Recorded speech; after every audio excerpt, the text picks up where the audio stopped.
Hello everyone, welcome to our YouTube channel Physio Vigyan. Now we are starting Hip Joint Biomechanics series. Hip Joint Biomechanics series में total 4 से 5 videos आएंगी जिसमें कि हम पूरे hip joint को cover करेंगे। हिप जॉइंट के सारे टॉपिक्स जो भी हैं वो सारे के सारे कवर किए जाएंगे और आपको बहुत ही सिंप्लीफाइड तरीके से पूरा एक्सप्लेन किया जाएगा। तो सबसे पहले हम बात करेंगे हिप जॉइंट बायोमैकेनिक्स में इंट्रोडक्शन की कि हिप जॉइंट बायोमैकेनिक्स होता क्या है। उसको जानने से पहले हम बात करेंगे हिप बोन और फीमर बोन के बारे में। यहाँ पे हिप बोन का डायग्राम बना है। हमें मालूम है कि हिप बोन के 3 पार्ट होते हैं, इलियम, प्यूबिक और इसियम, और 3 पार्ट होते हैं। और जो उसके व्यू है, एक व्यू कौन सा होता है जिसे कि हम कहते हैं एंटीरियर और इनर व्यू, और दूसरा होता है पोस्टीरियर और आउटर व्यू, और आउटर और लेटरल व्यू कह सकते हैं हम उसे। तो ये जो साइड दिख रहा है आपको, ये आउटर और पोस्टीरियर व्यू है।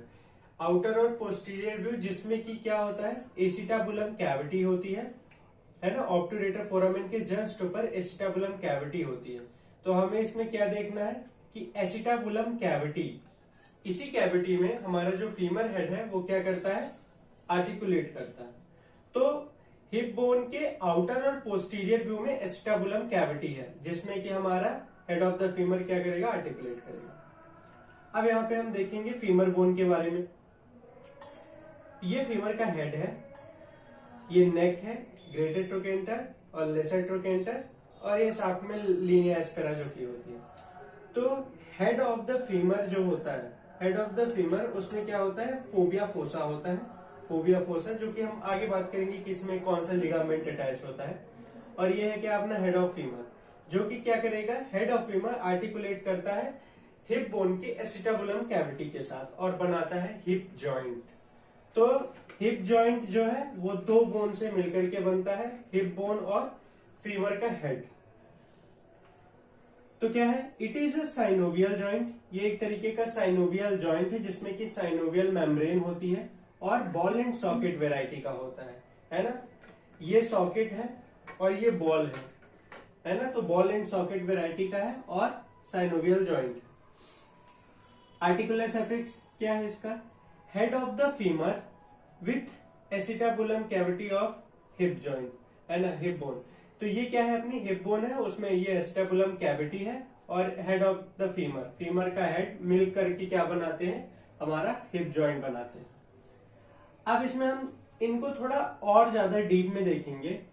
तो सबसे पहले क्या आ रहा है यहाँ पे, हम प्रॉक्सिमल आर्टिकुलेशन की बात करेंगे। प्रॉक्सिमल मतलब ऊपर की, ऊपर से हम बात करेंगे। तो ऊपर क्या है, form by acetabulum cavity of the bone, है ना। तो जो हिप है, अपना हिप बोन है, उसमें एसिटाबुलम जो कैविटी है वहां इसकी वो बात की जा रही है, ठीक है ना। अब इसमें क्या है, ये कहां होगा हम वो देखेंगे। ये होता है आउटर, या हम कह सकते हैं पोस्टीरियर और लेटरल व्यू जो हिप बोन का होता है, वहां पे एसिटाबुलम कैविटी होती है।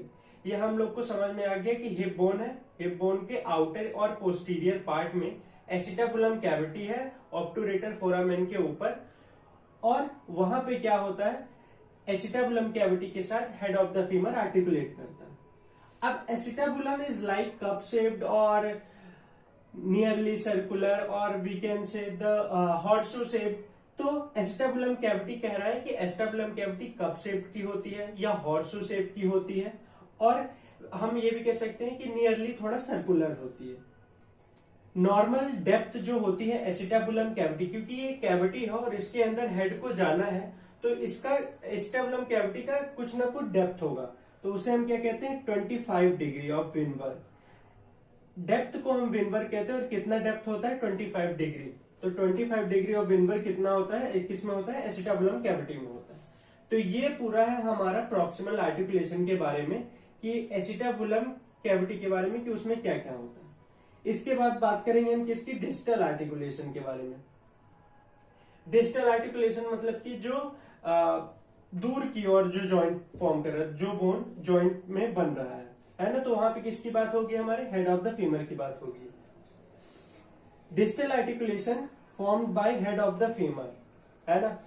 कि जो डिस्टल आर्टिकुलेशन है, डिस्टल आर्टिकुलेशन मतलब कि जैसे कि मैंने पहले बताया कि जो प्रॉक्सिमल आर्टिकुलेशन है वो सुर ऊपर साइड पे और जो डिस्टल आर्टिकुलेशन है वो दूर साइड पे।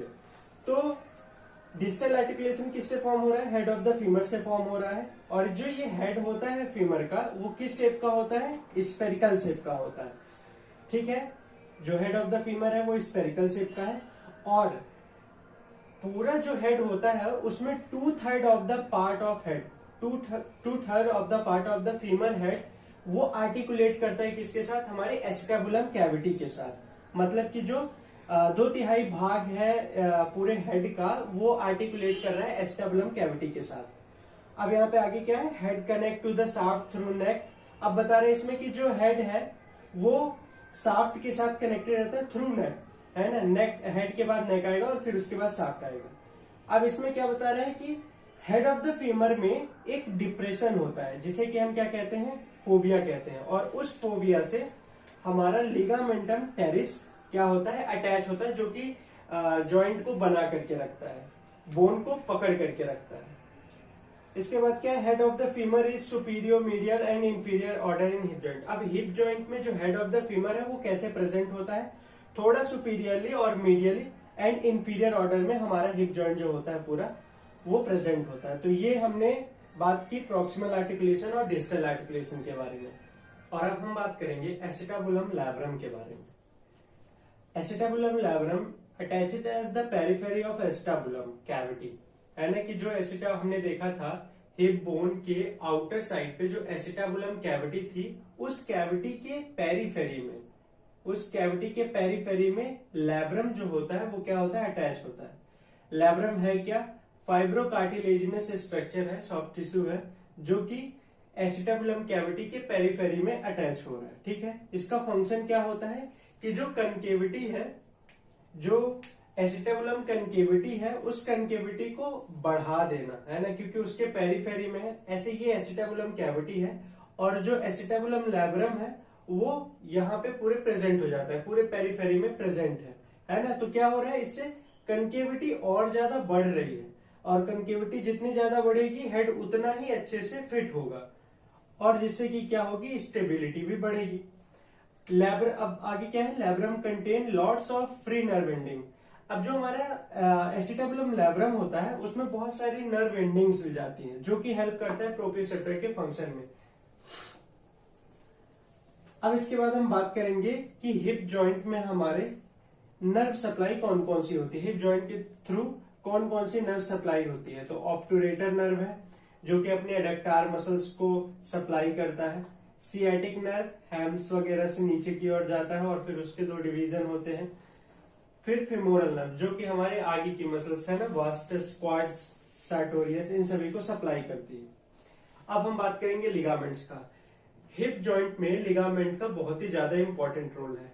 अगर हिप जॉइंट को स्टेबल रखना है तो उसके ये लिगामेंट्स ही हैं जो कि उसको स्टेबल करके रखेंगे। ठीक है, तो लिगामेंट में सबसे पहला आता है अपना कैप्सुलर लिगामेंट।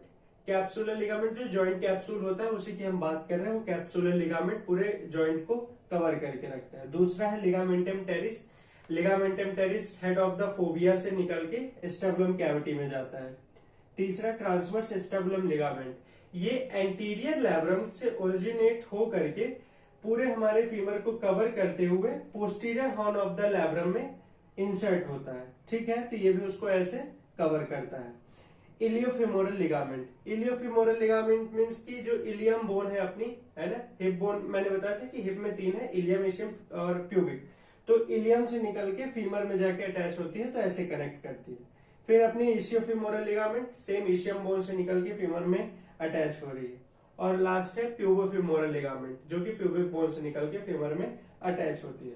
तो ये सारे के सारे लिगामेंट्स हैं जो कि क्या करते हैं? हमारे हिप जॉइंट को स्टेबल रखने में हेल्प करते हैं। साथ ही लैब्रम का बहुत ही ज्यादा इंपॉर्टेंट रोल होता है क्योंकि हमने देखा है कि जो हमारा हेड है उसका 2/3 ऑफ द पार्ट जो है क्या करता है? जॉइंट में बनता है। तो 2/3 ऑफ द पार्ट बहुत ही बड़ा है और कैविटी हमारी छोटी है। और लैब्रम यहाँ पे क्या कर रहा है? कनकेविटी को बढ़ा रहा है और लैब्रम की कनकेविटी के बढ़ने के कारण ही हिप जॉइंट स्टेबल हो पाता है। तो लैब्रम का भी बहुत ही ज्यादा इंपॉर्टेंट रोल है। तो आई होप आपको हिप जॉइंट बायोमैकेनिक्स का जो हमारा पार्ट फर्स्ट था इंट्रोडक्शन, वो आपको अच्छे से समझ में आया होगा। अगर इसमें कोई भी डाउट रहता है आपको तो आप कमेंट सेक्शन पे मुझे कमेंट कर सकते हो और हम उसका सोल्यूशन देंगे। Thank you.